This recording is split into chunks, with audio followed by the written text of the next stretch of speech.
ଦେଶରେ ସାଇବର ଅପରାଧ ବୃଦ୍ଧି ପାଉଥିବା ଘଟଣା ଉପରେ ରୋକ ଲଗାଇବା ପାଇଁ କେନ୍ଦ୍ର ସରକାର ଏକ ବଡ଼ ନିଷ୍ପତ୍ତି ନେବାକୁ ଯାଉଛନ୍ତି। ଏହି ପଦକ୍ଷେପର ଲକ୍ଷ୍ୟ ହେଉଛି ଏପରି ଅପରାଧୀମାନଙ୍କୁ ଲଗାମ ଦେବା। ସରକାର ହ୍ୱାଟ୍ସଆପ୍ ସହିତ ଜଡ଼ିତ ନୂତନ ଫିଚରଗୁଡ଼ିକୁ ଯାଞ୍ଚ କରିବେ ଏବଂ ସେମାନଙ୍କର ସୁରକ୍ଷା ପ୍ରଭାବକୁ ମୂଲ୍ୟାଙ୍କନ କରିବେ। ଅଧିକାରୀମାନେ କହିଛନ୍ତି ଯେ ସମୀକ୍ଷା ସମୟରେ ଯଦି ଆବଶ୍ୟକତା ପଡ଼େ ତେବେ ସେମାନେ ମେଟାକୁ ନୋଟିସ୍ ଜାରି କରିବା ବିଷୟରେ ବିଚାର କରିବେ। ସରକାର ଆଶଙ୍କା କରୁଛନ୍ତି ଯେ ସାଇବର ଠକମାନେ ବ୍ୟକ୍ତିମାନଙ୍କୁ ଟାର୍ଗେଟ କରିବା ପାଇଁ ହ୍ୱାଟ୍ସଆପ୍ ଆଇଡି ସହିତ ଜଡ଼ିତ କିଛି ନୂତନ ଫାଇଦା ଉଠାଇପାରିବେ।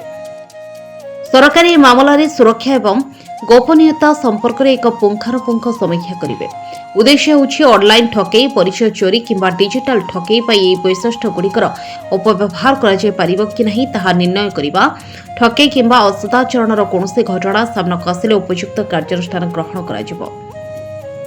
ସରକାର ଜନସାଧାରଣଙ୍କୁ ସହାୟତା କରିବା ପାଇଁ ଜାତୀୟ ସାଇବର ଅପରାଧ ରିପୋର୍ଟିଂ ପୋର୍ଟାଲ ଏବଂ 1930 ହେଲ୍ପଲାଇନ୍ ମଧ୍ୟ ଆରମ୍ଭ କରିଛନ୍ତି, ଯାହା ଠକେଇର ଶିକାର ହୋଇଥିବା ଲୋକମାନେ ତୁରନ୍ତ ଅଭିଯୋଗ ଦାଖଲ କରିପାରିବେ।